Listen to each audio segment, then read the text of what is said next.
Hermanos queridos, muy buenos días, que Dios los bendiga.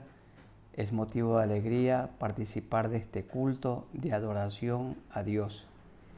Y en esta mañana, para meditar en su palabra que permanece para siempre. Quisiéramos hoy hablar del tema Enseñanza de Jesús en su camino a la cruz. Como lo hemos mencionado anteriormente, el Evangelio según San Marcos fue escrito por quien lleva su nombre, Marcos. Este fue un joven que en primera instancia se regresó cuando iba acompañando a Pablo y Bernabé para su viaje misionero.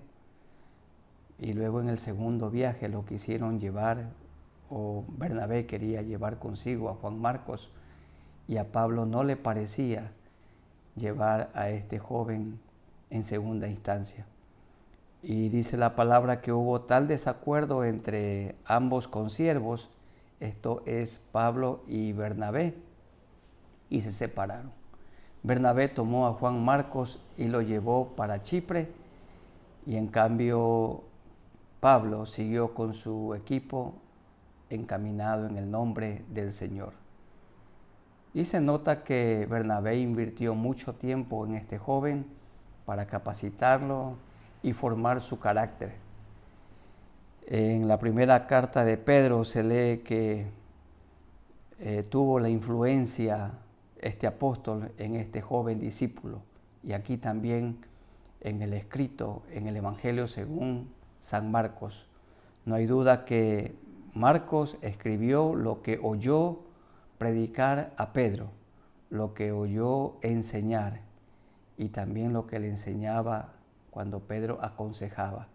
Y le aconsejaba a él de manera especial, por esto lo llama mi hijo a Juan Marcos. Bueno, Dios le dio a Juan Marcos otra oportunidad y aquí lo tenemos escribiendo este evangelio, el segundo evangelio de entre los cuatro, dirigido a los romanos de manera especial, es decir, dirigido para el mundo gentil. De los cuatro evangelios, los escritores, dos fueron testigos oculares. ¿Quiénes son ellos? Mateo y Juan. Y dos no eran testigos oculares. Esto es Juan Marcos y también el Evangelio según San Lucas. Y para esta mañana entonces vamos a hablar del tema Enseñanza de Jesús en su camino a la cruz.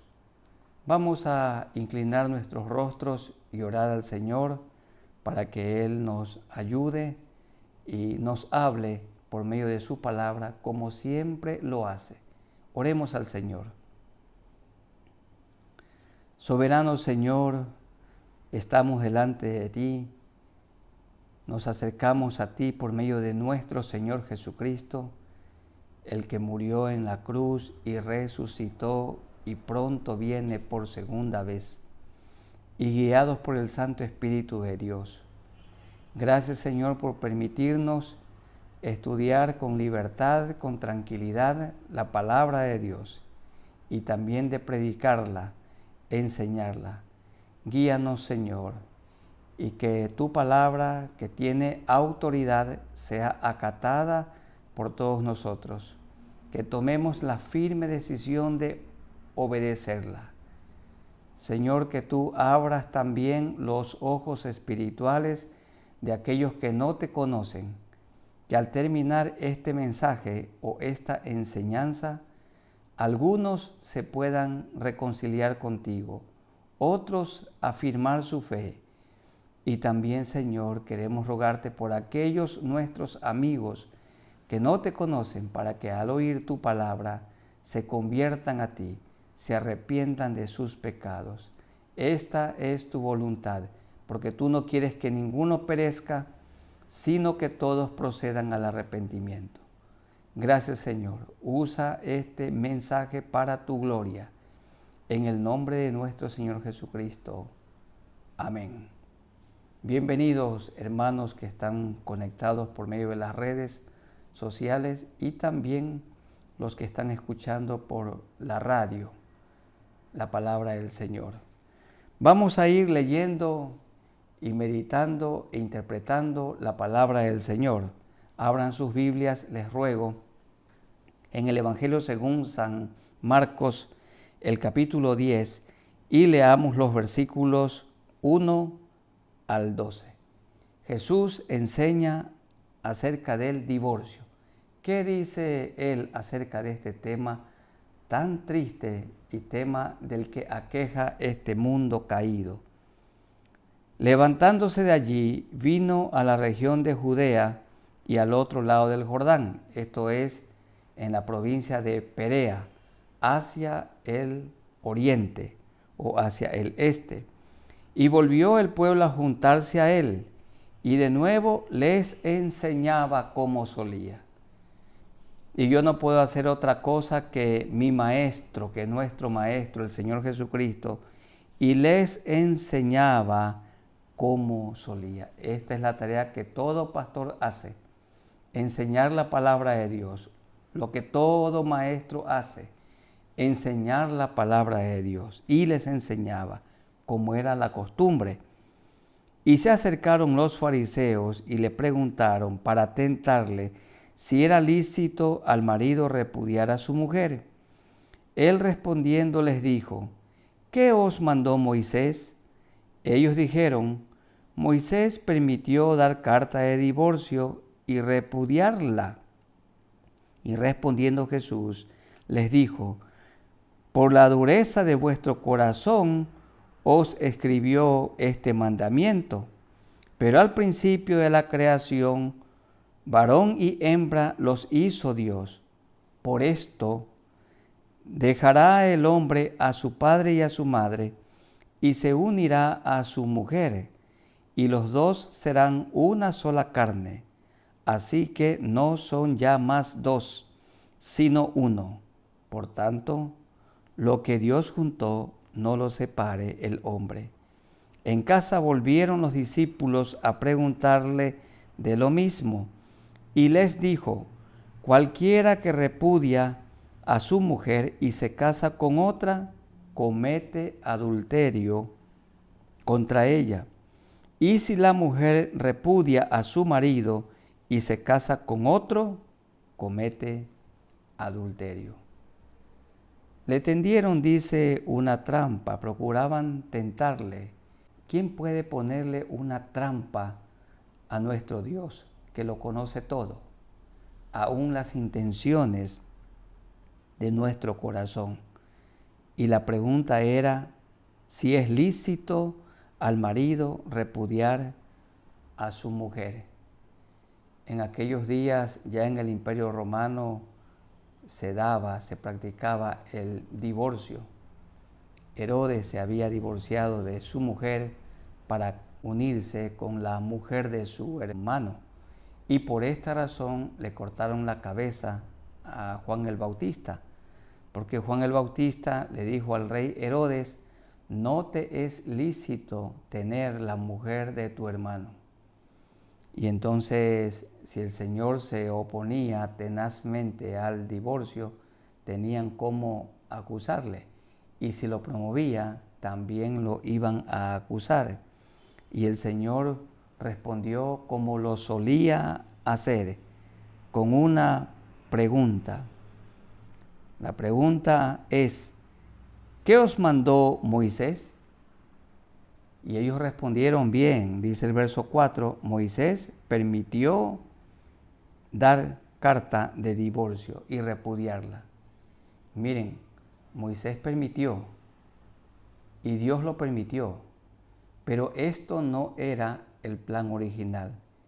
Jesús les dijo: ese no es mi plan, ese no es el plan original de Dios. El plan original de Dios, que está en el libro de Génesis, el capítulo 1 y 2. Allí dice claramente que Dios le hizo a Adán una esposa, una sola mujer, para que sea su compañera, para que sea la ayuda idónea para él, para que sea su complemento.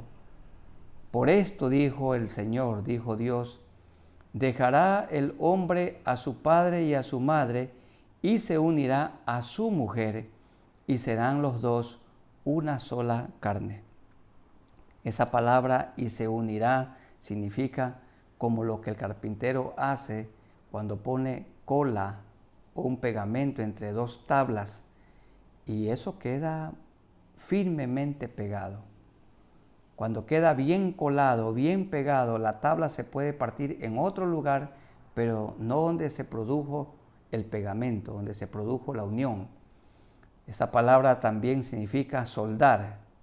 Es como si el Señor soldara a la pareja con un cordón de soldadura que no se puede romper. El Señor Jesús explicó, enseñó claramente que el matrimonio es para toda la vida. Hay decisiones importantes que todo hombre, toda mujer deben tomar mientras viven. Y uno de ellos es, una de las decisiones es si decide seguir a Jesucristo o lo rechaza. Y también con quién se va a casar. El matrimonio es una unión seria y solemne. Es una bendición, pero es para toda la vida. Porque el que haya esposa, haya el bien y recibe la benevolencia de Jehová. Fue por la dureza del corazón que Moisés permitió dar carta de divorcio. Y el Señor también lo explicó en el capítulo 19 del Evangelio según San Mateo, que hay una causa por la cual se puede producir esa ruptura dolorosa por infidelidad conyugal de uno de los dos. Pero el matrimonio es hasta que la muerte los separe. Dice el verso 9, por tanto, lo que Dios juntó, no lo separe el hombre. En casa volvieron los discípulos a preguntarle de lo mismo y les dijo, cualquiera que repudia a su mujer y se casa con otra, comete adulterio contra ella. Y si la mujer repudia a su marido y se casa con otro, comete adulterio. Cualquier violación a lo establecido por Dios es pecado. Y el adulterio es una violación a lo establecido por Dios. ¿Qué es lo establecido por Dios? ¿Qué es el mandamiento de Dios, el mandato de Dios? Un hombre para una mujer para un hombre. Hermanos queridos y amigos, para nada Dios avala relación entre personas del mismo sexo, relación íntima. Esto solo es posible y aprobado por Dios entre un hombre y una mujer. Y es una relación de amor para toda la vida. Y fruto del amor vienen los hijos. Cuando se produce el triste divorcio, una ruptura, los que sufren principalmente las tristes consecuencias son los niños, de quien el Señor habla en los versículos 13 hasta el 16. Y le presentaban niños para que los tocase. Los niños son las víctimas cuando los padres se separan, cuando los padres se divorcian. Hay madres que dicen que ellas han hecho de padre y madre porque el esposo se fue o algo pasó. Pero una mujer solo puede hacer su rol de madre. Y el hombre no puede cumplir el rol de la madre. El hombre solo puede cumplir su rol de padre. Los hijos necesitan a los dos, al papá y a la mamá. Ellos necesitan crecer en un hogar conforme Dios lo ha ordenado, para que luego lo puedan replicar también y puedan tener un hogar como del que fueron parte. Entonces habla de los niños en el 13 al 16, y le presentaban niños para que los tocase, y los discípulos reprendían a los que los presentaban. Viéndolo Jesús se indignó. Aquí lo notamos a Jesús con enojo santo.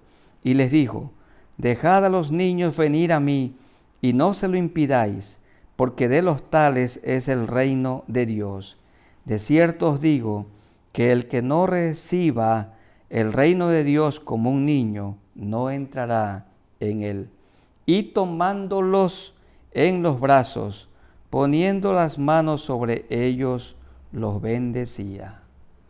Los niños son de Cristo. Él es su Salvador. Son joyas muy preciosas. El Señor las compró. Los niños son humildes. Los niños son sencillos. Los niños, cuando son pequeñitos, son todavía inocentes. No tienen una conciencia de pecado. Los niños generalmente dicen la verdad. Y nosotros sabemos cómo son los niños, que pueden discutir y tener algún pequeño altercado entre ellos, pero inmediatamente siguen jugando, se reconcilian. No así ya los jóvenes y adultos. Queda el enojo por horas, por días y a veces por muchos años. El Señor tiene un especial aprecio por los niños. ¿Por qué? Porque los niños son como un barro blando en las manos del alfarero y son también como un hormigón fresco en el que los maestros ponen su mano, en el que los padres ponemos la mano. Los niños, ellos son dóciles para aprender y lo mejor que pueden hacer los padres es enseñarles el amor a Dios, el temor a Dios, la palabra de Dios a los niños. Lo que un niño aprenda hasta 7, 9 años, nunca lo olvidará. Ayudamos a la formación de su carácter cristiano cuando son pequeños. El Señor tuvo especial cuidado de los niños y nosotros también siempre tenemos que presentarnos delante de ellos con el mejor rostro y con lo mejor que el Señor nos ha dado, la mejor enseñanza para ellos. Lo que hoy nosotros hagamos con los niños serán las familias de mañana, o la ciudad del día de mañana, o el país del día de mañana, será el fruto de lo que hagamos hoy con los niños. Tenemos que encaminar a los niños para que conozcan a Jesús, para que a su tiempo confiesen sus pecados y se pongan a cuentas con Dios, hagan de Jesucristo su Salvador. Queridos hermanos y amigos, nunca descuidemos a los niños y padres de familia que tienen niños pequeños, no los descuiden, dedíquenlos a Dios, formen un carácter cristiano en ellos, ahora que son niños. En tercer lugar, el Señor confrontó a un joven rico. En el capítulo 10, los versículos 17 al 27, dice de la siguiente manera: Al salir él para seguir su camino, vino uno corriendo, e hincando la rodilla delante de él, le preguntó: Maestro bueno, ¿qué haré para heredar la vida eterna? Jesús le dijo: ¿Por qué me llamas bueno? Ninguno hay bueno, sino solo uno, Dios. Los mandamientos, ¿sabes? No adulteres, no mates, no hurtes, no digas falso testimonio, no defraudes, honra a tu padre y a tu madre. Él entonces respondiendo le dijo: Maestro, todo esto lo he guardado desde mi juventud. Entonces Jesús, mirándole, le amó, como ama a toda persona, y le dijo: Una cosa te falta. Anda, vende todo lo que tienes y dalo a los pobres, y tendrás tesoro en el cielo, y ven, sígueme, tomando tu cruz. Pero él, afligido por esta palabra, se fue triste, porque tenía muchas posesiones, muchas riquezas. Entonces Jesús, mirando alrededor, dijo a sus discípulos: cuán difícilmente entrará en el reino de Dios los que tienen riquezas.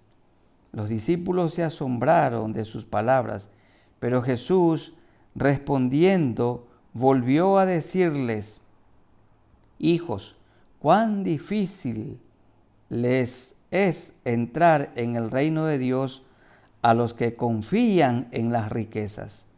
Más fácil es pasar un camello por el ojo de una aguja que entrar un rico en el reino de Dios. Ellos se asombraban aún más, diciendo entre sí: ¿quién pues podrá ser salvo? Entonces Jesús, mirándolos, dijo: para los hombres es imposible, mas para Dios no, porque todas las cosas son posibles para Dios. Este joven rico, como lo explica el Evangelio de Mateo, y aquí Marcos también está haciendo la narración desde su óptica, tenía muchas posesiones, no conocía a Dios. Por esta razón le dice: maestro bueno. No estaba reconociendo a Jesucristo como Dios, sino únicamente como un maestro. Si él hubiese conocido a Dios, entonces Dios ocuparía el primer lugar en su vida, no las posesiones, no la riqueza. Le preguntó Jesús: ¿los mandamientos sabes? Y dijo que los había cumplido: el no adulteres, no mates, no hurtes. Pero le dijo el Señor, mirándolo con amor, en el verso 21, una cosa te falta. Anda y vende lo que tienes y dalo a los pobres, y tendrás tesoro en el cielo, y ven, sígueme, tomando tu cruz. Esto le desagradó a este joven rico y se marchó, muy triste. ¿Por qué? Porque como él no conocía a Dios, toda la ley se compendia en dos mandamientos que son uno: ama a Dios y a tu prójimo como a ti mismo.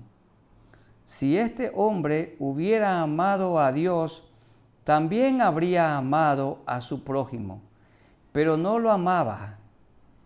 Él era un rico avaro.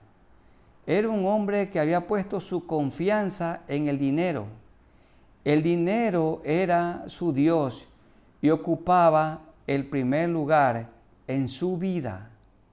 Dios no tenía parte en la vida de este joven rico. Así que este joven rico se fue muy triste, y si no se arrepintió, se condenó. Y una persona rica se puede condenar no porque es rica, sino porque rechaza a Dios. No quiere poner en el primer lugar a Dios.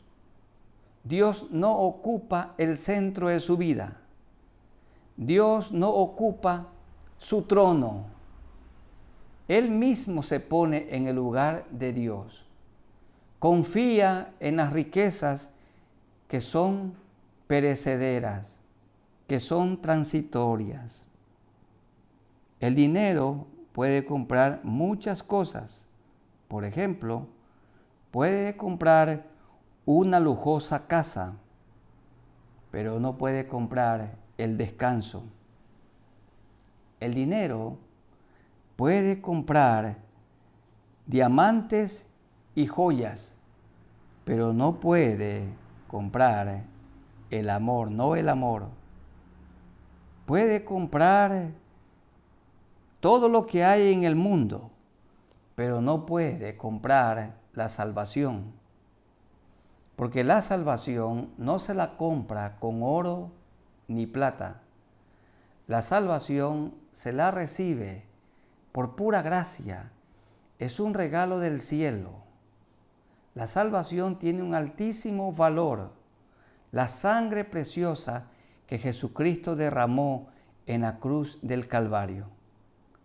Le dijo el Señor Jesús a este joven rico: si tú dices que me amas, vende lo que tienes y comparte con los que no tienen nada.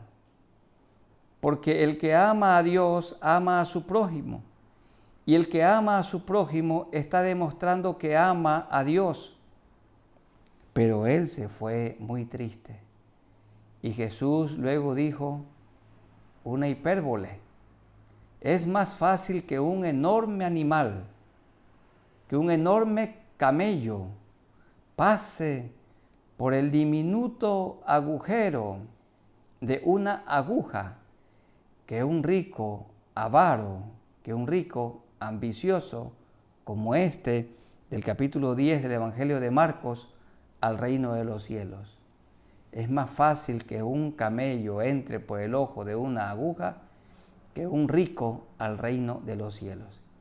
Entiéndase bien, un rico como el de esta historia, duro de corazón, avaro, ambicioso, había amasado fortuna para él, no estaba dispuesto a compartir con las personas necesitadas. Queridos hermanos, todos nos vamos a morir y las cosas materiales todas quedan aquí. Iremos para estar con el Señor. Y sí hay ricos que aman a Dios. Han desplazado la riqueza a un segundo lugar y han entronizado a Cristo en su vida y en su hogar. Es difícil, pero sí hay algunos ricos que le conocen a Él como Salvador y le sirven a Dios con su riqueza. El problema no es el dinero, el problema es el amor al dinero. Bien dijo el apóstol Pablo: porque raíz de todos los males es el amor al dinero, el cual, codiciando algunos, se apartaron de la fe y fueron traspasados de muchos dolores. ¿Cuál es el remedio para la avaricia? El contentamiento. El Señor quiere que vivamos contentos con lo que tenemos ahora. Ahora hay poco. Hubo momentos en el pasado cuando Dios nos dio mucho. Ahora poco y estamos contentos. Hay que vivir con contentamiento. De ninguna manera tenemos que ser negligentes y perezosos. Tenemos que ser esforzados, pero contentos con lo que Dios nos ha dado ahora. En cuarto lugar, el Señor habló con sus discípulos acerca de la recompensa o de las recompensas que vamos a recibir si permanecemos fieles al Señor. Leamos por favor en Marcos 10, del 28 hasta el 31. Marcos 10, 28 al 31. Después de las palabras del Señor y el diálogo con el joven rico que se fue muy triste. 28. Entonces Pedro comenzó a decirle: he aquí nosotros lo hemos dejado todo y te hemos seguido. Respondió Jesús y dijo: de cierto os digo que no hay ninguno que haya dejado casa o hermanos o hermanas o padre o madre o mujer o hijos o tierras por causa de mí y del Evangelio, que no reciba 100 veces más ahora en este tiempo, casas, hermanos, hermanas, madres, hijos y tierras con persecuciones y en el siglo venidero la vida eterna. Pero muchos primeros serán postreros y los postreros primeros. Los discípulos estaban preocupados acerca de la recompensa y le dijeron: Señor, ¿y qué vamos a recibir nosotros? Que hemos dejado la agricultura, hemos dejado nuestros negocios, habían dejado las embarcaciones pesqueras, habían dejado sus labores que les daba sus ingresos. ¿Qué vamos a recibir? Y el Señor dijo que van a recibir 100 más. ¿Cuál es la correcta interpretación? Las personas que se dedican o que nos dedicamos a la causa del Evangelio, a la predicación, a la enseñanza, dice el verso 30, recibirán 100 veces más ahora en este tiempo. Casas, ¿en qué sentido? Los predicadores itinerantes en todo lugar donde son invitados son hospedados. Yo he participado de esta gratísima experiencia cuando me han invitado a predicar, ya sea en nuestro país o fuera de nuestro país. Siempre ha habido un trato muy delicado, o el hospedaje en una casa con una familia cristiana o en alguna habitación de un hotel. No ha faltado nunca la casa. Hermanos, hermanas, ahora tenemos y somos parte de una familia mucho más grande, con muchos creyentes, no solamente los hermanos en la carne, sino tantos hermanos en la fe, esparcidos por toda la ciudad, por todo el país y aún en otros lugares del mundo.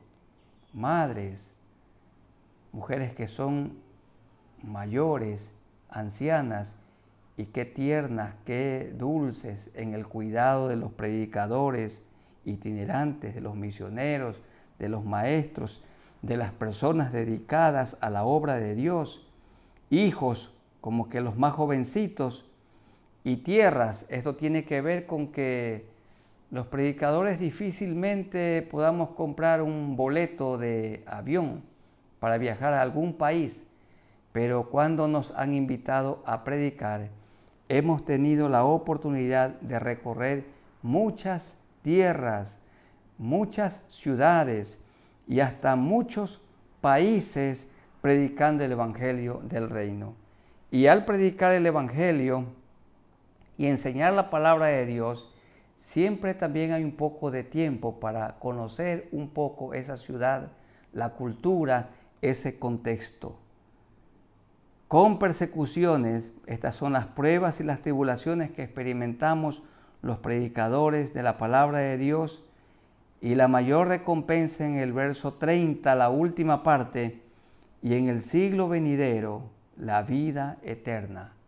Con esa esperanza bienaventurada vivimos. Pero muchos primeros serán postreros y los postreros primeros. ¿Qué significa esto? Hay muchos predicadores, muchos pastores y maestros, muchos creyentes que comienzan muy bien su vida cristiana, pero terminan mal. Comenzaron primeros y serán postreros. Otros, en cambio, comienzan más o menos, pero terminan muy bien su carrera. Los postreros serán primeros. ¿Qué quiere el Señor? Que seamos fieles. A la persona que el Señor llama, capacita. A la persona que el Señor llama, capacita, sustenta, cuida, lo usa, lo aprueba. El Señor es el dueño de todo y el dador de todo. Él no nos dejará ni nos desamparará. Y esto satisfizo al apóstol Pedro y a los otros discípulos también, guardando silencio. Número 5, quinta enseñanza, versos 32 al 34. Iban por el camino subiendo a Jerusalén, porque este era el último recorrido del Señor, y Jesús iba adelante, y ellos se asombraron y le seguían con miedo. Entonces, volviendo a tomar a los 12 aparte, les comenzó a decir las cosas que le habían de acontecer. He aquí, dijo el Señor, subimos a Jerusalén, y el Hijo del Hombre será entregado a los principales sacerdotes y a los escribas, y le condenarán a muerte, y le entregarán a los gentiles, y le escarnecerán, le azotarán, y escupirán en él, y le matarán, mas al tercer día resucitará. Increíble, pero los apóstoles, los discípulos del Señor, no comprendían lo que Él decía.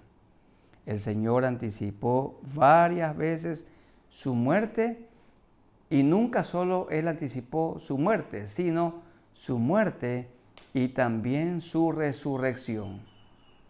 Y efectivamente, la noche del día jueves, después de su lucha en el huerto de Getsemaní, vino una turba comandada por Judas Iscariote, quien con un beso repulsivo entregó a su maestro, y luego le llevaron de la manera más vil, a golpes, hasta la casa o las casas de los sumos sacerdotes Anás y Caifás. Luego los religiosos entregaron al reo, entregaron al Señor Jesucristo en manos de los dos gentiles, dos gobernantes gentiles. Esto es Poncio Pilato y también Herodes. Herodes hasta lo sumo comprobó que en él no había mal alguno, pero sin embargo le entregó a muerte. El justo Cristo murió por nosotros los injustos. Entonces le soltaron a Barrabás, al criminal, y Cristo murió en el lugar de Barrabás, en su lugar y también en mi lugar. Derramó su sangre, y la sangre de Cristo nos limpia de todo pecado y de toda maldad. Y luego Él resucitó victorioso al tercer día, como lo anticipó aquí en 10:34. Qué insensibilidad por parte de dos de sus discípulos por lo menos. En los versos 35 al 45, el Señor tuvo que amonestar a dos de sus discípulos que buscaban un lugar de privilegio en el reino de los cielos. Uno se quería sentar a su derecha y otro a su izquierda. Dice el verso 35 en adelante: entonces Jacobo y Juan, hijos de Zebedeo, se le acercaron diciendo: Maestro, querríamos que nos hagas lo que pidiéremos. Él les dijo: ¿qué queréis que os haga? Ellos le dijeron: concédenos que en tu gloria nos sentemos el uno a tu derecha y el otro a tu izquierda. Entonces Jesús les dijo: no sabéis lo que pedís. ¿Podéis beber del vaso que yo bebo o ser bautizado con el bautismo con que yo soy bautizado? Ellos dijeron: podemos. Aquí vaso se refiere a copa, habla de sufrimiento, habla de padecimiento, y bautizados tiene que ver con la muerte. El Señor está hablando de su sufrimiento y de su muerte. Ellos dijeron: podemos. Jesús les dijo: a la verdad del vaso que yo bebo, beberéis, es decir, van a sufrir como yo. Y con el bautismo con que yo soy bautizado, seréis bautizados, la muerte. Sabemos que Jacobo fue decapitado y Juan fue llevado a Patmos, donde él murió allí martirizado. Luego dice el verso 40, pero el sentaros a mi derecha y a mi izquierda no es mío darlo, sino a aquellos para quienes está preparado. Cuando lo oyeron los 10, comenzaron a enojarse contra Jacobo y contra Juan. Mas Jesús, llamándolos, les dijo: ¿sabéis que los que son tenidos por gobernantes de las naciones se enseñorean de ellas, y sus grandes ejercen sobre ellas potestad? Pero no será así entre vosotros, sino que el que quiera hacerse grande entre vosotros será vuestro servidor, y el que de vosotros quiera ser el primero, será siervo de todos, porque el Hijo del Hombre no vino para ser servido, sino para servir y para dar su vida en rescate por muchos. Dicen muchos autores que el verso 45 es el verso clave de todo el Evangelio de Marcos. Y es un versículo clave, un texto clave de toda la Biblia. El Señor nos enseña aquí con el ejemplo y con su boca. Él vino para servir, no para ser servido. ¿Quién es la persona más importante? No la que recibe el servicio, sino aquella que sirve. El Señor sirvió a los 12 al punto que le lavó sus pies y también los pies de Judas Iscariote. Si recordaran siempre esto, los que nos gobiernan no están para ser servidos, sino para servir. Y nosotros los pastores, dedicados a la tarea de servir al rebaño del Señor, a la iglesia del Señor. Bien se dice, el que no vive para servir, no sirve para vivir. ¿Quién es el principal? El que sirve. ¿Quién es un pastor principal? El principal servidor, el principal lavapiés de una congregación. Que el Señor nos ayude en toda posición que Él nos ponga o nos tenga ahora. No nos olvidemos del servicio. El hombre dirige la casa. El hombre es cabeza del hogar, el esposo. Ser cabeza es ser ejemplo. Él es el que sirve. Él es el que cuida de su cónyuge, de su esposa, y cuida de sus hijos. La cabeza es el principal servidor. No nos olvidemos de esto. Y tenemos en último lugar, número 7, la enseñanza número 7. El Señor sanó a un enfermo, a un ciego espiritual y ciego físico. El Señor lo perdonó y pudo ver a Dios y también le sanó su mal. 46 al 52. Entonces vinieron a Jericó, ya cerca de Jerusalén. Y al salir de Jericó, él y sus discípulos y una gran multitud, Bartimeo el ciego, hijo de Timeo, estaba sentado junto al camino, mendigando. Y oyendo que era Jesús Nazareno, comenzó a dar voces y a decir: Jesús, Hijo de David, ten misericordia de mí. Y muchos le reprendían para que callase, pero él clamaba mucho más: Hijo de David, ten misericordia de mí. Entonces Jesús, deteniéndose, mandó llamarle, y llamaron al ciego, diciéndole: ten confianza, levántate, te llama. Él entonces, arrojando su capa, se levantó y vino a Jesús. Respondiendo Jesús le dijo: ¿qué quieres que te haga?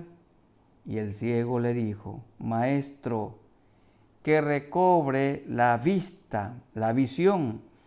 Y Jesús le dijo: vete, tu fe te ha salvado. Primero, tu fe te ha salvado. Y segundo, y enseguida recobró la vista y seguía a Jesús en el camino. El ciego Bartimeo, doble ceguera, ceguera espiritual y ceguera física. ¿Quién es un ciego espiritual? Uno que no ve a Dios, uno que no conoce a Dios, no sabe quién es Jesucristo, el único Salvador del mundo. Permanece en ceguera. ¿Cuándo es que una persona ve espiritualmente? Cuando se encuentra con su Salvador, cuando se encuentra con Jesucristo, que es el camino, la verdad y la vida. Él abrió los ojos espirituales de este ciego Bartimeo y también le abrió los ojos físicos, porque él pudo ver. Dios tuvo misericordia de él, tal como él clamó, tal como él gritó: Jesús, Hijo de David, ten misericordia de mí. Y el Señor le oyó. Hermanos queridos, si clamamos por misericordia a nuestro Dios, Él nos oye. Si todavía alguno está enfermo, puede clamarle al Señor: Señor, ten misericordia de mí. A todos los que están contagiados con el COVID-19, tienen que clamar a Dios y decirle: Señor, ten misericordia de mí. Le escuchaba a un doctor decir que esta enfermedad, los efectos de esta pandemia en una persona, no se van ni en 6 meses. Hay personas que tienen muchos meses y siguen contagiados. La presencia viral sigue en el cuerpo. Es el momento de gritarle al Señor, es el momento de alzar la voz, de clamarle a Él y de decir: Señor, ten misericordia de mí. Ten misericordia y pon tu mano sanadora sobre mi cuerpo. Cualquiera sea la enfermedad. Si alguna persona tiene cáncer, que es una enfermedad catastrófica, no hay remedio, dicen, pero hay que pedirle al Señor que tenga misericordia. O diabetes u otra enfermedad, cualquiera sea esta, pero pedirle al Señor que tenga misericordia y que aumente nuestra fe. Y amigos queridos, los que están enfermos y puede que tengan alguna enfermedad incurable, primero Dios quiere curar el alma, luego quiere curar el cuerpo. ¿Cuál de las dos sanidades es más importante? La sanidad del alma, más importante que la sanidad del cuerpo. Vamos a orar para que el Señor opere estas dos sanidades. A los creyentes, sanidad del cuerpo; a los no creyentes, sanidad del alma y también del cuerpo. Oremos al Señor. Soberano Señor, tú eres el mismo de ayer, hoy y siempre. Jesucristo salva, santifica y sana. Eres el médico eterno. Sana, Señor, a los enfermos. Pon tu mano sanadora sobre cada uno de nosotros. Muchos de nosotros tenemos, Señor, alguna dolencia y acudimos a ti como médico celestial. Tú llevaste en la cruz del Calvario nuestros pecados, pero también llevaste nuestras enfermedades. Por aquellos que están contagiados, Señor, enfermos con esta pandemia, el COVID-19, pongas tu mano sanadora sobre sus cuerpos y los sanes, en el nombre de nuestro Señor Jesucristo. En ti confiamos y te rogamos, Señor, por un segundo grupo de personas, por nuestros amigos. Tú les quieres sanar primero el alma. Amigos queridos, díganle al Señor en esta mañana: Señor, sana mi alma.